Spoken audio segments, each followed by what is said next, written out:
बिस्मिल्लाहिर्रहमानिर्रहीम, अस्सलामुअलैकुम। अली सलमान जी टीवी के तमाम नाजरीन को जी स्पोर्ट्स में खुश आमदीद कहता है कि जहाँ पे रोज़ाना रात 11:05 पर पीर से लेकर जुमेरात तक हम इस महफिल को सजाते हैं आपके लिए और बात करते हैं पाकिस्तान में स्पोर्ट्स के हवाले से कि पाकिस्तान के स्पोर्ट्स में क्या क्या हैपनिंग्स हो रही हैं और ख़ास तौर से पाकिस्तानी क्रिकेट को हम ज़रा तफसील के साथ डिस्कस करते हैं। और रोज़ाना हमारे साथ स्टूडियोज़ में और बज़रिया वीडियो लिंक ऐसी शख्सियात और टेलीफोन पर ऐसी शख्सियात मौजूद होती हैं कि जिनकी राय आप सुनना चाहते हैं, जानना चाहते हैं और पसंद भी करते हैं। आज मेरे साथ स्टूडियो में एक ऐसी शख्सियत मौजूद जो क्रिकेट कमेंट्री में अब एक बड़ा नाम है और आप रेडियो कमेंट्री में इनको अक्सर सुनते रहते हैं, चाहे पाकिस्तान सुपर लीग हो, पाकिस्तान की इंटरनेशनल क्रिकेट हो, मुख्तलिफ वर्ल्ड कप्स हो, चैंपियंस ट्रॉफी हो, कोई भी इवेंट हो, वो इनकी आवाज़ उसको हमेशा कवर करती है और हम दुआ गो हैं कि इसी तरह जो है ये इन तमाम इवेंट्स को कवर करते रहें। बहुत ही ज़बरदस्त होस्ट हैं, क्रिकेट एंकर हैं, स्पोर्ट्स एंकर हैं और रेडियो का एक बहुत बड़ा नाम है, साथ साथ जो है बड़े ज़बरदस्त एनालिस्ट भी हैं और मेरे बहुत ही करीबी दोस्त।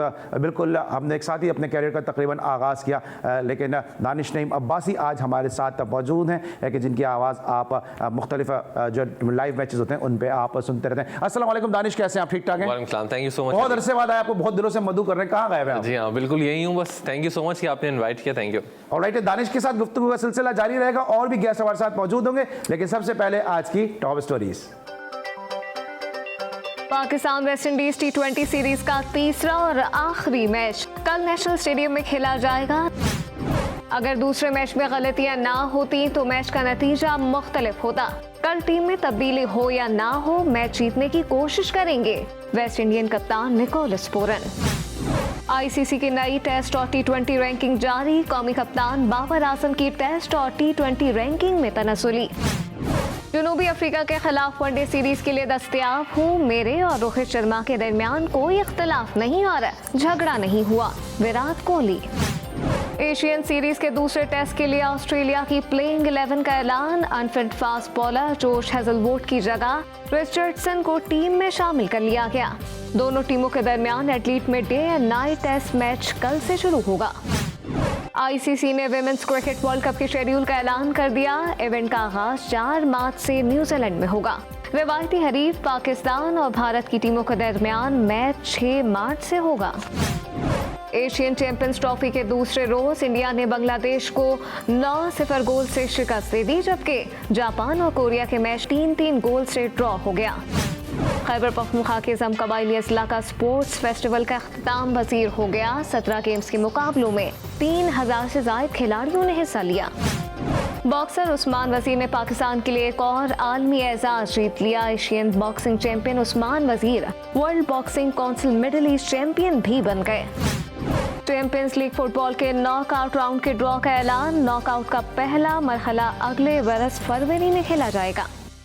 जी नाज़रीन, आपने आज की टॉप स्टोरीज देखी और सबसे जो इम्पोर्टेंट चीज़ है वो ये है कि जो वर्ल्ड कप में ICC world T20 world cup में जो पाकिस्तान के बैटिंग कंसल्टेंट थे मैथ्यू हेडन और वर्नन फ्लेंडर, जो बॉलिंग कंसल्टेंट थे, उन्होंने रिपोर्ट जो है वो जमा करा दी है पाकिस्तान क्रिकेट बोर्ड में। क्या थे इस रिपोर्ट के मंदरजात, वो आपके सामने इस वक्त स्क्रीन पर मौजूद हैं। कि उन्होंने कहा कि कौमी टीम की जो शिकस्त की वजह थी वो दबाव, फील्डिंग की गलतियाँ थी, फील्डिंग के शोबे में मज़ीद काम किया जा सकता है, खिलाड़ियों के फोकस से मुतासर हुआ हूँ। ये एक पॉजिटिव चीज़ जो मैथ्यू हेडन ने मेंशन की। पाकिस्तान क्रिकेट में बेपनाह टैलेंट है और इस पर मजीद काम की ज़रूरत है। इसके अलावा उन्होंने मजीद कहा कि खिलाड़ियों ने वर्ल्ड कप में गैर मामूली कारकर्दगी का मुजाहरा किया, एक यूनिट बनकर खेले।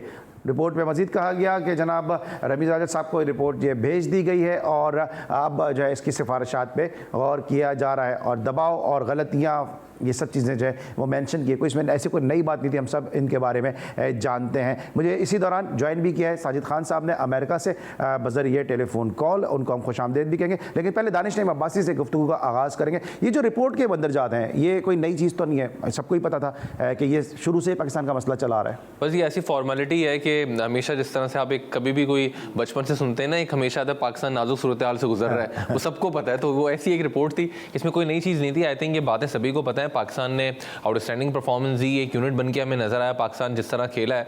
तो आई थिंक कोई नई बात नहीं करके गए। दबाव क्या था इंटरनेशनल क्रिकेट का? अगर आप दबाव नहीं झेल सकते तो फिर इंटरनेशनल क्रिकेटर क्या हुए फिर आप? आई थिंक अगर दबाव होता तो पाकिस्तान इतनी अच्छी परफॉर्मेंस नहीं देता। खुल के खेला है पाकिस्तान, मुझे नहीं लगा कोई प्रेशर था, क्योंकि आप आउटस्टैंडिंग खेले, नॉन स्टॉप आप जीतते हुए आ रहे थे। कहीं पर ऐसा लगा नहीं कि आपको कोई प्रेशर, क्योंकि आपने अनचेंज टीम वैसे भी खिला दी थी, तो फिर किस बात का दबाव तो जब वो एक प्लेयर ये सोचे कि मेरी जगह यहाँ पर नहीं है और मेरी जगह कोई और आ जाएगा। आपने अनचेंज टीम खिलाई हर मैच में, आई थिंक ऐसा कुछ प्रॉब्लम मुझे नजर नहीं आया। ऑलराइट, साजिद खान साहब ने हमें ज्वाइन किया। अस्सलाम वालेकुम साजिद खान साहब। ग्रेट अली सलमान भाई, आपको बहुत बहुत सलाम, और दानिश भाई को भी बहुत बहुत सलाम। बहुत प्यारी गुफ्तगू कर रहे हैं आप दोनों माशाल्लाह, बहुत ही प्यारे दोनों का साथ और दोनों पाकिस्तान के बेहतरीन कमेंट्री कर रहे हैं। और अली सलमान साहब, आजकल तो आप बिल्कुल छाए हुए हैं, जिस तरह पिच रिपोर्ट दे रहे हैं, जिस तरह खिलाड़ियों की ऑन स्क्रीन तारीफ कर रहे हैं, ये बहुत काबिल तहसीन जाता है आपको सर। ठीक है, thank you so much Sajid भाई फॉर योर अप्रिसिएशन। लेकिन ये बताइए कि जो बात अभी जो रिपोर्ट दी है, ये तो सबको ही मालूम है साजिद भाई, आप भी एक इतने अरसे से क्रिकेट खेल रहे हैं, आप फर्स्ट क्लास क्रिकेट का एक बड़ा नाम है, बहुत सारे प्लेयर आपके साथ अंडर कोचिंग खेल के गए, PI अकेडमी को आप रन करते रहे, तो ये सब तो पता ही था। इसमें कोई खास बात क्या थी कि दबाव था, फील्डिंग की गलतियां थी?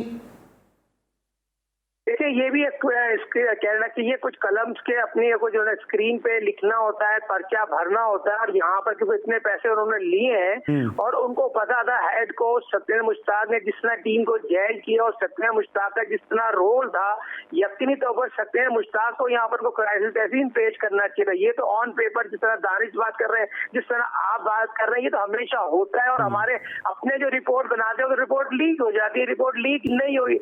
पाकिस्तान की हिस्ट्री है, जब मैनेजरों की रिपोर्ट होती है हिस्ट्री में, बहुत से खिलाड़ियों की रिपोर्ट भागदौड़ में लीक हो गई, मगर इसमें कोई ऐसी बात नहीं थी कि टीम जैल थी और टीम का माहौल बहुत हाई था। मगर उसमें यकीनी तौर पर ये चीज तो ग्रेट पाकिस्तान की सत्येंद्र मुश्ताक मैनेजमेंट 24 साल बाद इंडिया को आपने राया और टीम आपने चेंज नहीं की। अगर आप यहाँ पर नवाज को खिलाते या पाकिस्तान क्रिकेट टीम को चेंजिंग करती तो मैं जरूर बात करता। हसन ने जिस तरह बदतमीजी करी है किसी जर्नलिस्ट से कि हसन को आप रेस्ट देते तो पता चलता जर्नलिस्ट पाकिस्तान का बहुत बड़ा सरमाया। हसन साहब, आप पीसीबी को कह रहे हैं, पीसीबी ने तो आपको बनाया है। अच्छा साहब, हसन के मुद्दे पर मैं आता हूं, मैं हसन के मुद्दे पर आता हूं, जरा दानिश से भी बात कर लेते हैं। दानिश, ये जो अब रिपोर्ट आई है, इसमें यकीनी तौर पे काउंटर क्वेश्चन तो बनते हैं कि क्या दबाव था, फील्डिंग में जो लैप्सेस हुए, फिर उसके बाद हमारी फील्डिंग भी इतनी बुरी नहीं रही है। इंडिया को हराने के बाद तो मैं समझता हूं कि दबाव था ही नहीं पाकिस्तान की टीम पर। आई थिंक फील्डिंग में अगर आप हसन अली का एक कैच जो उन्होंने ड्रॉप किया था, उसके अलावा शादिर और नादिर हमें कोई ऐसी चीज़ देखने को मिली है। अदरवाइज अली जब कोई जाता है तो जाहिर सी बात है जाने के लिए अपने पास दरवाज़ा खुला रख के जाता है वापसी का, और यही वजह है कि अच्छी मीठी मीठी रिपोर्ट वो देकर गए हैं ताकि एक वापसी का दरवाज़ा उनके लिए ओपन रहे, क्योंकि उनको पता है कि वो एक जिस तरह से सीरीज़ की हम बात हो रहे थे, उन्होंने ज़बरदस्त सीरीज़ करके चले गए और उनको पता है कि आने वाले दिनों में ये सीट जो है वो खाली है, तो कोई ऐसी बात करके जाए ना वापसी का रास्ता भी हो, तो ये वो वाली बातें होती हैं। देखिए साहब, आपको लगता है वापसी का दरवाजा खुला रखा है? आप तो वापस नहीं आ रहे, लेकिन मैथ्यू हेडन ने वापसी का दरवाजा खुला रखा है। देखिए, बहुत इंपॉर्टेंट है, वापसी का दरवाजा क्यों ना रखेंगे, क्योंकि उनको बहुत अच्छे खिलाड़ियों ने उनको रिस्पेक्ट दी। जब खिलाड़ी रिस्पेक्ट देंगे तो ऑफिशियल का भी काम होता है वो खिलाड़ियों के साथ रिस्पेक्ट दें। मगर जो उनकी क्वालिटी थी, उन्होंने जिस तरह पाकिस्तान के पीसीबी के चेयरमैन रमीज राजा तन तनाव उनको लेके आए, तो उनको तो रिपोर्ट देनी थी। उन्होंने रिपोर्ट में वो चीजें लिखी जो उन्होंने देखी थी। तो जहां तक पाकिस्तान की ग्राउंड के आगे सेमीफाइनल की बात कर रहे हैं, वो पाकिस्तान का पास था जब पाकिस्तान के सीनियर खिलाड़ी हफीज और शोएब मलिक और रिजवान को मैं क्रिटिसाइज करूंगा और शाहीन आफरीदी को क्रिटिसाइज करूंगा। उस ओवर से पाकिस्तान वर्ल्ड कप सेमीफाइनल से बाहर हो गया। उन सीनियर खिलाड़ियों को जुड़ना चाहिए था। हाँ, पाकिस्तान को सीनियर खिलाड़ी जुड़ते, बाबर को मशवरा देते और पाकिस्तान वो मैच निकाल के ले जाता तो मैं जरूर बात करता, मगर उन्होंने वो चीज लिखा है जो आपने बात की है, दानिश से बात की, सीधा सीधा लिखा है, कलम पे हुआ ग्रीन पेन से लिखा है, ग्रीन ग्रीन लिखते हुए निकल गए। ठीक है। और दूसरी बात, अब जो बाबर आजम है 5 मैचेस में उन्होंने सिर्फ 34 रन किए, आपको क्या लग रहा है कि बाबर आजम पे कोई दबाव है या बाबर आजम की जो परफॉर्मेंस है उसका ग्राफ अब थोड़ा सा नीचे आया है? अली भाई, Babar Azam as a cricketer, as a coach, left arm spinner को इतना अच्छा नहीं खेलते। अर्ली बॉल इन आता है तो ऑन मारने चले जाते हैं। बांग्लादेश में देख लें, वेस्ट इंडीज के खिलाफ देख लें, और बॉल पे चढ़ के नहीं खेले, जिसकी वजह से उनकी फॉर्म में और वर्ल्ड रैंकिंग में 3 से 4 नंबर पर चले गए, जिसकी वजह से अर्ली शॉर्ट फॉर्मेट क्रिकेट में जब बाउंड्री दायरे में सारे फील्डर ऊपर होते हैं तो आपकी बॉल बैक पे आ रहा था। बाबर बैकफुट पे ज्यादा अच्छा खेलते हैं, मगर ये बहुत बड़ा उनका फॉल्ट है लेफ्ट आर्म स्पिनर का। वो इतना अच्छा नहीं खेलते, झटके से खेलते, और जो भी आउट हुए 2 इनिंग में लेफ्ट स्पिनर से आउट हुए। तो ये चीज पे बाबर आजम को और हेड कोच सत्येंद्र मुश्ताक से काम करने की जरूरत है।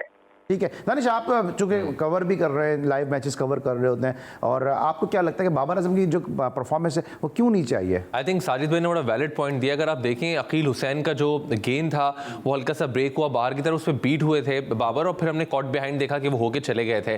बांग्लादेश के अगेंस्ट भी उनकी परफॉर्मेंस हमने देखा इतनी अच्छी नहीं रही है, और साथ साथ फिर सेकंड मैच में बैड लक के खुद उनकी कॉल है कि ऐसी थी जिस पे वो रन आउट हुए और फिर वो वापस चले गए। तो आई थिंक एक बैड उनके ऊपर बैड पैच तो नहीं कह सकता, एक अनलकी वो रहे, लेकिन मुझे लगता है कि जो तीसरा T20 है उसमें वो कवर करके आ जाएंगे। लेकिन अली एक और बात जो मुझे अभी तक समझ में नहीं आई पीसीबी की, कि आप वर्ल्ड कप जीतते हुए आ रहे हैं, आप यानी खेलते हुए आ रहे हैं, नॉन स्टॉप आप जीतते हुए आ रहे थे, आप सेमीफाइनल हार गए, फिर आप बांग्लादेश के खिलाफ खेले हैं कि जहां पे ना उनका शकीब था, ना उनके बड़े बड़े नाम थे, ना तमीम था, वहां पे आपने अपनी मेन टीम खिला दी।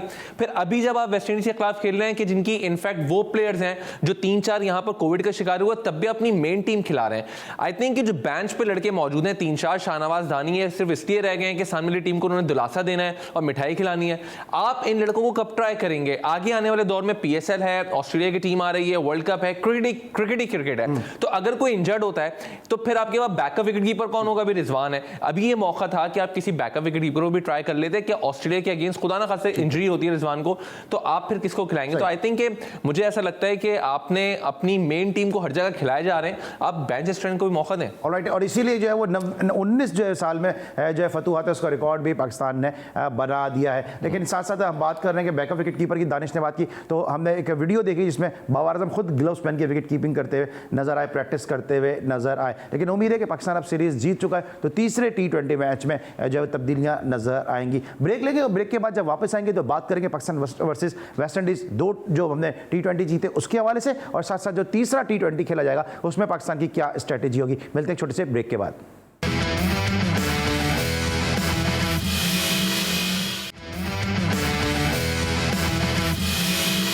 Welcome back after the break, और हमें ज्वाइन किया हुआ इस वक्त स्टूडियोज में दानिश नेम अब्बासी ने, और टेलीफोन कॉल पे हमारे साथ अमेरिका से मौजूद हैं साजिद खान साहब। आज हमारे शो में शोएब हबीब साहब जो फॉर्मर फर्स्ट क्लास क्रिकेटर है, अक्सर आपने उनको हमारे शोज में देखा होगा, आज उनको भी हमें ज्वाइन करना था, लेकिन एक अफसोसनाक वाक़या हो गया उनके साथ कि उनकी गाड़ी जो थी वो चोरी हो गई मस्जिद के बाहर, इसकी वजह से वो आज हमारे साथ शो का हिस्सा नहीं बने। तो अगर वो साहब जो उनकी गाड़ी ले गए AGS 492, अगर मुझे सुन रहे हैं तो प्लीज़ उनकी गाड़ी वापस कर दें, बुजुर्ग आदमी है और बहुत परेशान है इन दोनों शोएब हबीब साहब। लेकिन परेशानी जो है पाकिस्तान के कैंप में भी है, और परेशानी ये है कि जनाब पाकिस्तान की टीम जो यंग प्लेयर को जो इंडक्ट नहीं कर पा रही है। दानिश उस पूरी सीरीज को कवर कर रहे हैं। दानिश, आपको क्या लगता है, एक तो जैसे साहिद खान ने भी बात की, आपने भी बात की कि यंग जो बेंच में जो लोग बैठे हैं उनको मौका नहीं मिल पा रहा, आपको लगता है ये तीसरे T20 मैच में जो शाहनवाज दानी हुए या जो और यंगस्टर उनको मौका मिल सकेगा? देखें अली, अगर आप सामने खेल रहे हैं वेस्ट इंडीज़ के कि जिनके मेन प्लेयर्स नहीं हैं, आपके पास उनकी इतनी अच्छी स्ट्रेंथ नहीं है, उस पर भी आप अगर उस वक्त टीम में उन लड़कों को मौका दें, आप सीरीज जीत गए हैं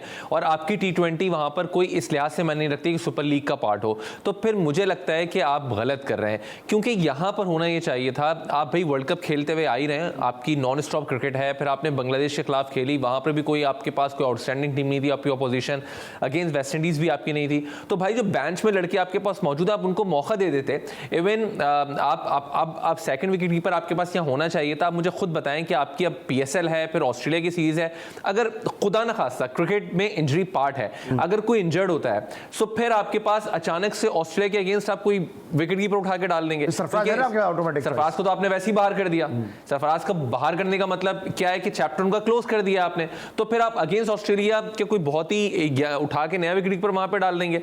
तो ये सारी चीजें जो मुझे लगता है कि अपनी जगह ना चली जाए, इस वजह से मुझे लगता है कि टीम में जो तब्दीली है ना मुझे नजर नहीं आती है। साजिद खान साहब हमारे साथ मौजूद हैं, क्या कहेंगे इस हवाले से कि अभी हम विकेट कीपर की बात कर रहे हैं, अभी आजम खान को वर्ल्ड कप में शामिल कर रहे थे, फिर उसको शाहीन में लेके नहीं गए, इसके अलावा सरफराज को भी वापस डोमेस्टिक में भेज दिया, हम कवर कर रहे हैं वहां पे और अब देख रहे हैं कि सरफराज वहां मुसलसल सिंध की टीम के साथ हैं। इसके अलावा आज एक और विकेट कीपर अली शान ने बड़ी जबरदस्त सेंचुरी की मुश्किल हालात में। तो विकेट कीपर्स तो हैं पाकिस्तान की डोमेस्टिक में, हारिस बड़े अच्छे विकेट कीपर हैं जो खैबर पख्तूनख्वा के लिए खेल रहे हैं, रेहान आफरीदी बड़े जबरदस्त विकेट कीपर मकबूल हैं, तो विकेट कीपर्स तो हैं। हसन ने बड़ी अच्छी विकेट कीपिंग और बैटिंग की है, सैफुल्लाह बंगश एक और नाम है, तो क्यों हम रोहिल नजीर हैं, तो क्यों हम विकेट कीपर से कोई इंडक्ट नहीं कर पा रहे हैं? देखिए जिस तरह दानिश ने बात की, जिस तरह अली सलमान भाई आपने नाम लिए, यकीनी तौर पर खुला मेरिट का कत्ल है। सरफराज अहमद को 2 साल में 2 मैच आप देते हैं और यहाँ पर अगर 6 मैच उसको दे देते उसको कैरियर का फैसला हो जाता। आप यहाँ पर दानिश ने बहुत प्यारी बात की, कोई जगह छोड़ने को तैयारी नहीं हो, पास हो जाएंगे। जिस तरह रॉबर्ट स्टैम, वसीम खान ने सरफराज को पाकिस्तान के तीनों फॉर्मेट से कैप्टन हटाया, भारी काम किया और एक स्पीच के तहत हासिल किया पाकिस्तान के वर्ल्ड क्लास विकेट कीपर को। उसमें कोई दौर नहीं, रिजवान ने जो कारकर्दगी दिखाई है, रिजवान का बहुत ही हाई स्टैंडर्ड है, मगर आपको रेस्ट कराना है और रेस्ट कराने के लिए बेहतरीन होम सीरीज थी, आप सरफराज को पूरा मौका देते हैं, मगर यहाँ पर खुला रॉबर्ट स्टैम। अच्छा, आपको लगता है साहिल भाई, आपको ऐसा लगता है कि सरफराज का वही हो रहा है जो इंडिया में विराट कोहली के साथ हो रहा है? दोनों जो है वो प्रूवन प्लेयर है, चैंपियन कैप्टन है, लेकिन वो रिस्पेक्ट नहीं मिल पा रही है कि जो मिलनी चाहिए। बहुत बड़ी प्यारी बात की, बड़े होश का बड़ा सवाल। विराट कोहली का नेमल बदल नहीं है, रोहित शर्मा उसके करीब भी नहीं है। विराट कोहली 70 सेंचुरी बनाना है, 2021 करीब 21वीं सदी का रोल मॉडल है। जो क्रिकेट है, जो इंसान है, और इसी तरह सरफराज जितने बड़े इंसान है, इतने बड़े नेक, इन दोनों का भी नेमल बदल नहीं, इन दोनों के साथ मेरिट का कत्ल हो रहा है। दोनों की कारकर्दगी, सरफराज ने 50 टेस्ट मैच खेले, 116 वनडे खेले, 60 से ज्यादा T20 खेले और पाकिस्तान 17 T20 उसकी कप्तानी में जीते और पाकिस्तान आईसीसी चैंपियंस ट्रॉफी बेइंतहा कारकर्दगी उसने दिखाई है। फर्दर लीडिंग, आज बाबर जो कप्तानी कर रहे हैं, बाबर किसने मोटिवेट किया है? ये सरफराज ने मोटिवेट किया है, मगर पाकिस्तान में इंसाफ का कोई अच्छा, जरा दानिश से भी लेते हैं इस मुद्दे पे, दानिश से भी बात करें। दानिश, आपको लगता है कि जो सरफराज के साथ हो रहा है इंडिया में, वही कोहली के साथ भी हो रहा है और अननेसेसरी जो हो रहा है कोहली के साथ भी हो रहा है और कहीं ना कहीं किसी न किसी तक सरफराज के साथ भी ऐसा ही है? देखिए, आप एज अ कैप्टन अगर बात करते हैं तो विराट कोहली की बड़ी अच्छी परफॉर्मेंस रही। उन्होंने इवन कोई आईसीसी टूर्नामेंट में कामयाबी नहीं दिलवा पाए वो इंडियन टीम को, लेकिन वैसे अगर आप सीरीज की बात करते हैं, उनकी जीत है, उनका बहुत जबरदस्त हम एज अ कैप्टन रिकॉर्ड देखते हैं।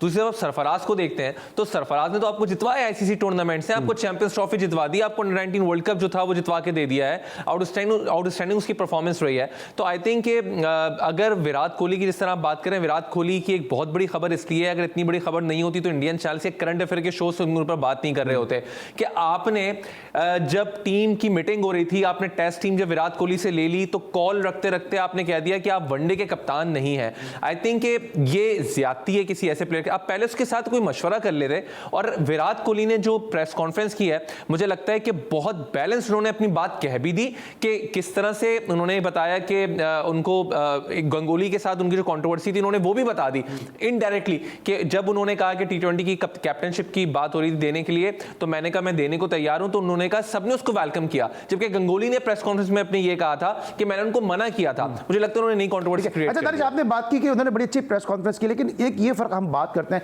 पाकिस्तान की क्रिकेट को और इंडिया की क्रिकेट को, जब हम कंपैरिजन करते हैं तो हम ग्राउंड की क्रिकेट की बात करते हैं। अभी आपने खुद ये कहा कि विराट कोहली ने बड़े अच्छे तरीके से मामले को सुलझाया, बात की। दूसरी तरफ हसन अली की जो कंट्रोवर्सी है वो जबरदस्ती की कंट्रोवर्सी आ गई। तो आपको लगता है कि अब वो इंडिया जो है अपने प्लेयर को गुरूम करता है, अपने प्लेयर्स को बात करना सिखाता है? दूसरी तरफ आप भी शोज करते हैं, मैं भी शोज करता हूं, हम जितने मुश्किल हालात में शोज करते हैं शायद आम नाजरीन को उसका अंदाजा नहीं है, क्योंकि 95% क्रिकेटर इस वक्त पाकिस्तान क्रिकेट बोर्ड के पेरोल पर हैं, चाहे वो रिटायर्ड क्रिकेटर हैं, चाहे वो फॉर्मर क्रिकेटर हैं, चाहे वो करंट क्रिकेटर हैं, किसी न किसी हैसियत में, या वो मैच ऑफिशियल हैं, या वो कोचेस के तौर पर मुंसलिक टीमों के साथ, या वो क्रिकेट खेल रहे हैं। तो प्लेयर्स का अवेलेबल होना पीसीबी की तरफ से बहुत ही एक मुश्किल काम होता है, और जो इक्का दुक्का प्लेयर मिल जाते हैं उसका फिर हम शुक्रिया भी अदा करते हैं। फिर उसके असरात क्या नजर आते हैं कि उनको मीडिया से बात करने का अंदाजा नहीं होता कि किस फोरम पे क्या बात करनी है, और फिर हसन अली जैसी कंट्रोवर्सी सामने आती है। तो आपको लगता है इंडिया को इस मामले में प्रेस करना चाहिए कि वो अपने प्लेयर्स को पूरा फोरम देते हैं, पूरे उनकी ट्रेनिंग करते हैं कि किस तरह से लोगों को और मीडिया को फेस करना है? बिल्कुल 100%। अगर आप मुझे बताएं कि विराट कोहली ने सर प्रेस कॉन्फ्रेंस की है, उनसे जो सवाल हुए थे,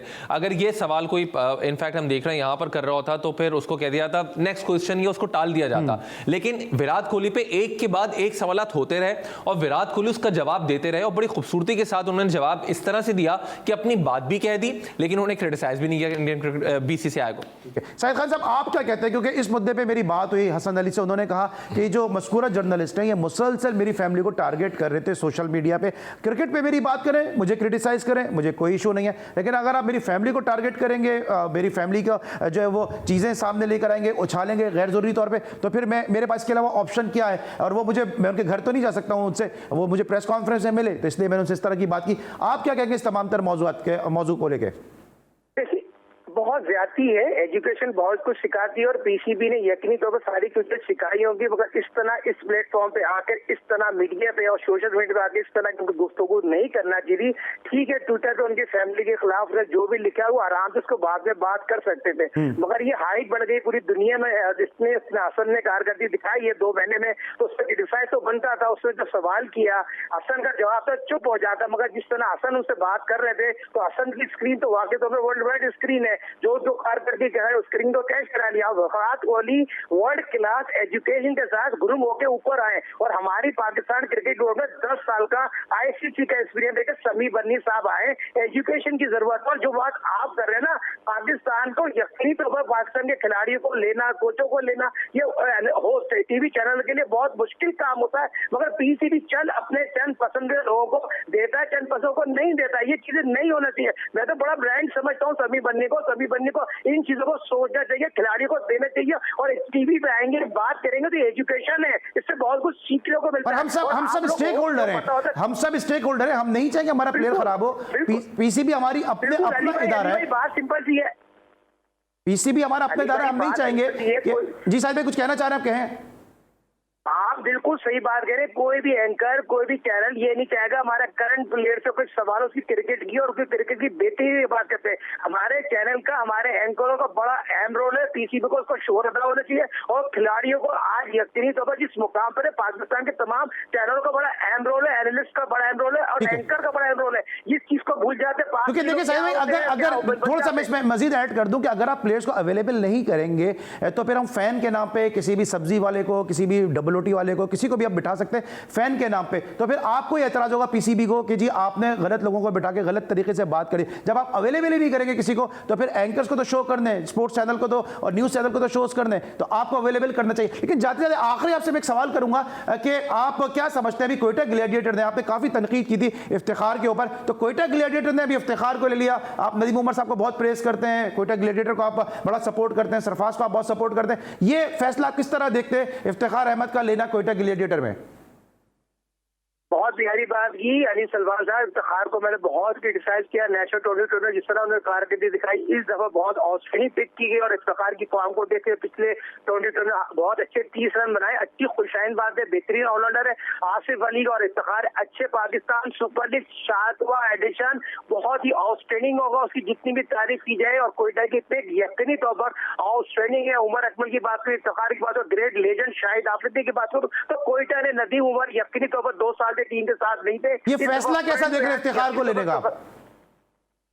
बहुत अच्छा फैसला है, खुशाइन बात है। क्रिकेट के लिए बेहतरीन ऑलराउंडर है और ये कोयटा के लिए अच्छी साइन है। जिस तरह आप देखें नवाज बेहतरीन ऑलराउंडर फॉर्म में आ गए, सरफराज की कप्तानी अब नुमायान देखेंगे, हसन की बहुत अच्छी हैदर की बहुत अच्छी कारकर्दगी नजर आ रही है। इस तरह आप देखिए हैदर की बात करते चलो जाते जाते, हैदर को इनिंग फिनिश करनी चाहिए। हैदर को बहुत अच्छा रिजवान समझा के खिला रहे हैं, तो मैं समझता हूँ ओडीआई में आप देखें यहाँ पर हमारे ओडीआई में बहुत वो अपना कराची का स्पिन का ओपनर है, बहुत ही इंपॉर्टेंट प्लेयर है, उसको पूरा मौका देने चाहिए। मंजूर और एहसान अली कर रहे हैं ऊपर, किसकी बात कर रहे हैं?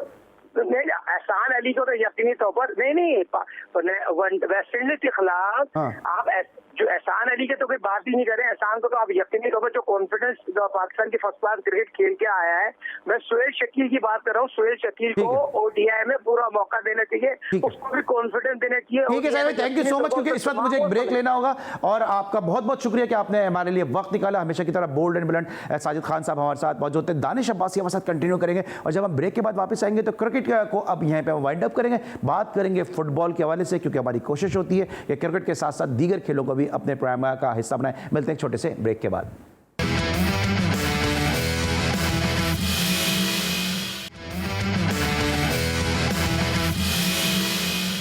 Welcome back after the break. और ब्रेक पर जाने से पहले अब बात करते हैं पाकिस्तान क्रिकेट के हालात के हवाले से, और अब बात करेंगे पाकिस्तान में के सबसे मकबूल खेल, जो क्रिकेट के बाद सबसे मकबूल खेल है वो है फुटबॉल। और फुटबॉल में जनाब एक बड़ी ज़बरदस्त पेशरफ्त तो ये और ये हुई है कि यूएफए चैंपियंस लीग के नॉकआउट मरहले के ड्रॉज का ऐलान कर दिया गया है। इस हवाले से आइए एक पैकेज देखते हैं, उसके बाद फिर बात करेंगे फुटबॉल के हवाले से।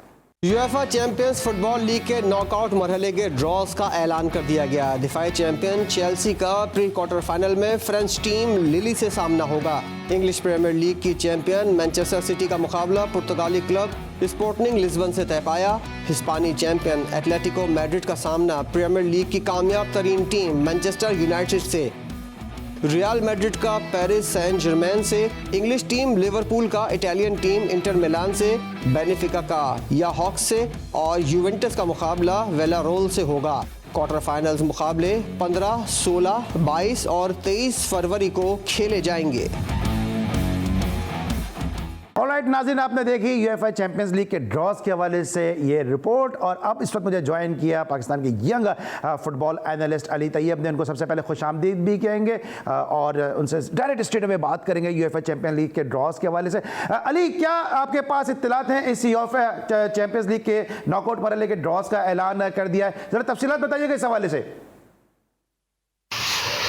जी बहुत बहुत शुक्रिया अली आपका। सबसे पहले तो फुटबॉल के ऊपर भी आ जाएं, क्योंकि फुटबॉल में भी, फुटबॉल की दुनिया में भी बहुत कुछ हो रहा है। जैसे कि आपने आज देखा कि सर्जियो अग्युएरो की दिल की तकलीफ़ के बाइस उनकी रिटायरमेंट भी हुई, जो कि आज की सबसे बड़ी जो है वो एक समझ लें कि बैड न्यूज़ है, एक सैड न्यूज़ है, जो कि इतने मतलब आप समझ लें मकबूल खिलाड़ी रहे हैं प्रीमियर लीग एरा में, और मैनचेस्टर सिटी से उन्होंने काफ़ी खिताब जो है वो अपने नाम किए। बहरहाल आपके सवाल की तरफ आते हैं जनाब, तो जी काफ़ी इंटरेस्टिंग ड्रॉ है। थोड़ी सी कंट्रोवर्सी का सामना करना पड़ा था इन ड्रॉज में ऑब्वियसली, क्योंकि उसकी वजह ये थी कि राउंड ऑफ 16 के ड्रॉज पहले एक दफ़ा किए गए, फिर उसको वापस रीटेक किए गए कोई टेक्निकल ग्लिच की वजह से।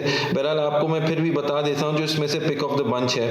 आप समझ लें बायर्न म्यूनिख का लाइप्जिग से भी है, स्पोर्टिंग लिस्बन का मैनचेस्टर सिटी से है, जो कि एक अच्छा मैं समझता हूँ मुकाबला हो सकता है। लेकिन इसमें जो पिक ऑफ द बंच है ऑब्वियसली आप समझ लें कि लिवरपूल वर्सेस इंटर मिलान है, और पेरिस सेंट जर्मेन का जो है रियल मैड्रिड के साथ है, जो ये प्री क्वार्टर्स या राउंड ऑफ 16 जो चैंपियंस लीग के बोलते हैं। काफ़ी इंटरेस्टिंग मुकाबले होंगे। ऑब्वियसली हम सोच रहे थे कि शायद मैनचेस्टर यूनाइटेड जिनका एटलेटिको मैड्रिड से मुकाबला है, जो कि एक और माउथ वाटरिंग प्रोस्पेक्ट है, तो शायद क्रिस्टियानो रोनाल्डो और लियोनेल मेसी का आमना सामना चैंपियंस लीग में फिर हो जाए, जो कि शुरू में जो ड्रॉज जिनको बाद में नल एंड वॉइड कर दिया था उसमें ऐसा हुआ था कि मैनचेस्टर यूनाइटेड को जो है पीएसजी के साथ ड्रॉ किया जाता, लेकिन फिर किसी वजह से जो है वो रीटेक करने पड़ गए थे। तो आपको एक दफ़ा मैं फिर दोहराया था, यूवेंटस जो है वो विलारियल से खेलेगी और एलओएससी से चेल्सी खेलेगा, आईएस जो है वो बेनफिका के साथ खेलेगा। तो अच्छे मुकाबले हैं, और मैं समझता हूँ कि जो टाकरे की टीमें हैं जो मंजी हुई हैं वो समझता हूँ कि वो आगे जाएंगी, लेकिन as far as the champions league is concern ये देयर इज नो सरप्राइज कि it is always full of excitement and good matches. Alright, Danish भी मौजूद है। दानिश, आप क्या सवाल कुछ पूछना चाहेंगे? बिल्कुल, अभी रोनाल्डो का क्योंकि आपने जिक्र किया है, तो डू यू थिंक कि इतना बड़ा ये इवेंट है फुटबॉल का, रोनाल्डो इस बार अपनी टीम को यहाँ पर जितवा पाएंगे?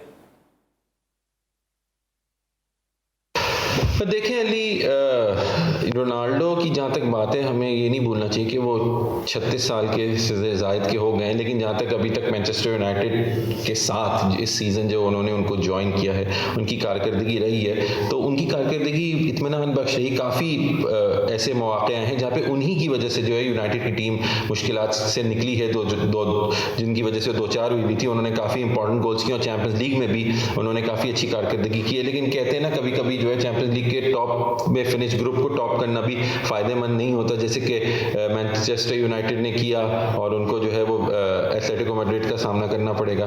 तो ये है कि फिर भी मैं समझता हूँ कि रोनाल्डो जो है चैंपियंस लीग एक ऐसा इवेंट है, वो उनका इवेंट है, he comes alive into it, और मैं समझता हूँ कि इसमें ये फिर जो है अपना लोहा मनवाएंगे और रंग जमाने वाले हैं क्रिस्टियानो रोनाल्डो। लेकिन ये बात है कि मैनचेस्टर यूनाइटेड की टीम, अब उनके नए मैनेजर भी राल्फ रैनियक, वो कितना स्ट्रैटेजाइज करते हैं, वो किस पोजीशन में रोनाल्डो को खिलाते हैं, तो ये सब जो पॉइंट्स हैं ये बहुत मैटर करेंगे कि how Ronaldo is going to be effective in the knockout stages and going forward into the tournament champions league के अंदर। ठीक है अली, थोड़ा सा सलाह के बारे में बताइए कि जो इजिप्ट के प्लेयर हैं सलाह, उनका अभी जो कॉन्ट्रैक्ट हुआ है वो चेल्सी के साथ हुआ है और इंटर मिलान से चेल्सी अब ड्रॉज में टकरा रही है, तो जो सलाह की जो गोल स्कोरिंग कैपेसिटी है, जो उनकी रेपुटेशन है, वो जो कितने काम आएगी चेल्सी के? जहाँ तक सलाह की बात है, देखें आर्ग्यूबली बहुत से इस वक्त जो फुटबॉल के एक्सपर्ट्स हैं वो यही कहते हैं कि he is one of the best players in the world right now, दुनिया के बेहतरीन खिलाड़ियों में से अगर बेहतरीन खिलाड़ी नहीं है तो इंटर मिलान से उनका मुकाबला है। इंटर मिलान और Italian teams normally are very defensively sound teams, उनका जो मोड ऑफ टैक्टिक्स होता है वो डिफेंस बेस्ड ही होता है। कटनासियो जैसे बहुत सारी टीम्स इटालियन डिप्लॉय करती हैं जो एक स्ट्रैटेजी है इन फुटबॉल, तो देखना पड़ेगा कि उनके साथ वो कैसे होता है, क्योंकि लिवरपूल की जो स्ट्रेंथ है ऑब्वियसली वो सलाह, माने, फर्मिनियो, ओरिगी उनके साथ है, और फिर उनकी जो डिफेंसिव लाइन है जिसमें obviously Trent Alexander Arnold Gomez और वर्जिल वैन डाइक हैं, तो वो काफ़ी एक सॉलिड बैक लाइन है उनकी, और फ्रंट है, और मिडफील्ड भी उनकी जो है काफ़ी एक्सपीरियंस प्लेयर्स हैं जिसमें हेंडरसन है, मिलनर है। तो मैं ये समझता हूँ कि मुश्किल होगा इंटर मिलान के लिए, बट ये कि सलाह जो है वो अपनी गेम के मतलब on the top of it होना चाहिए। हमें भूलना नहीं चाहिए कि पिछले सीजन तो चेल्सी जीती थी, उससे 2 सीज़न पहले लिवरपूल ने जो है चैंपियंस लीग का खिताब अपने नाम किया था, जिसमें फाइनल में उन्होंने टॉटनहम को हराया था। तो ये देखना पड़ेगा कि कैसा जाता है, क्योंकि इंटर मिलान भी काफ़ी अरसे बाद जो है इतने आगे चैंपियंस लीग में आया है। ये याद रहे कि 2010 में ये जोसे मौरिन्यो के साथ इसने खिताब अपने नाम किया था, उसके बाद फिर ये काफ़ी अरसा जो है चैंपियंस लीग से बाहर रहे थे, और अब जो है इनकी वापस एंट्री हुई है, ये नॉकआउट स्टेज में आए हैं, तो काफ़ी टाकरे का मुकाबला हो सकता है। लिवरपूल को भी थोड़ा they will have to be on their toes, और मैं समझता हूँ कि इस मुकाबले में सलाह और लिवरपूल की जो टीम है उनको कामयाबी हासिल करनी चाहिए। Thank you so much Ali, आप हमें फुटबॉल के वाले से आगाह कर रहे थे और हम अपडेट आपको गाए बगाए जो है वो देते रहेंगे। लेकिन दानिश, अब वापस क्रिकेट पे आते हैं। कल तीसरा और आखिरी T20 मैच खेला जाएगा, आप कवर कर रहे हैं। तमाशाइयों के हवाले से वसीम अकरम ने भी अपील की है, शाहिद आफरीदी ने भी अपील की है, आप किस तरह देख रहे हैं कि तमाशाइयों का कितना टर्न आउट है? देखिए, मैं बहुत ज़्यादा देख रहा हूँ सोशल मीडिया पे एक आ जा रहा है कराची का क्राउड जो है वो क्रिकेट को नहीं सपोर्ट कर रहा है, या कराची की पब्लिक नहीं आ रही है। यार, आपने पीर से ही मैचेस को, वर्किंग डे से आपने मैचेस को शुरू कर दिया। आप PSL ड्राफ्ट को बाद में कर लेते, आप Saturday Sunday back to back matches अगर करवा लेते तो क्राउड यहां पर आ रहा होता। पहली चीज कि आपने वर्किंग डे से मैचेस शुरू कर दिए तो क्राउड कहां से आएगा? शाम 6 बजे के टाइमिंग है, जो ऑफिस बंद होने के हैं, या तो मैच थोड़ा लेट होता तो क्राउड आ रहा होता। और फिर साथ साथ आपने टिकट्स को ऑनलाइन सेल किया है। अगर आप बैंक्स के थ्रू करते या कोई बूथ होता तो आई थिंक कि जहां पर एक आम आदमी इसको टिकट परचेज करना है, इंटरनेट इस्तेमाल करने वाले पाकिस्तान में इतनी बड़ी तादाद के लोग नहीं है, तो आई थिंक ये ड्रॉबैक है। ऑनलाइन की जगह बूथ के थ्रू भी होना चाहिए था। ठीक है जी दानिश, चूंकि इस मैच को कवर कर रहे हैं और बहुत सारी बात हो रही है इस हवाले से कि क्राउड नहीं आ रहा, और ये भी कहा जा रहा है कि शायद एंट्री जो है वो अगले मैचेस में फ्री हो जाए, तो डेफिनेटली जो है वो क्राउड के आने की उम्मीद है। दानिश, आपका बहुत बहुत शुक्रिया। साजिद खान साहब आज हमारे साथ मौजूद है, उनका शुक्रिया, और अली तैयब फुटबॉल के हवाले से मौजूद है, आपका शुक्रिया कि आपने आज जी स्पोर्ट्स के लिए वक्त निकाला। कल हमारा स्पेशल एपिसोड होगा जिसमें हम बात करेंगे पाकिस्तान के ज़बरदस्त star wicket keeper batsman Kamran Iqbal से, और जानेंगे उनसे पाकिस्तान सुपर लीग के हवाले से जो कंट्रोवर्सी सामने आई और अब ये मामला किस हद तक हल हो गए ये हम जानेंगे। और साथ साथ हम कल बात करेंगे हॉकी के हवाले से, क्योंकि पाकिस्तान एक बड़ा मैच खेलने जा रहा है इंडिया के खिलाफ। उस मैच में पाकिस्तान की क्या स्ट्रेटेजी होगी, इन दोनों मौजूआत को डिस्कस करेंगे। कल तक के लिए अली सलमान को पूरी प्रोडक्शन टीम के साथ इजाजत दीजिए। अपना बहुत ख्याल रखिए। अल्लाह हाफिज़।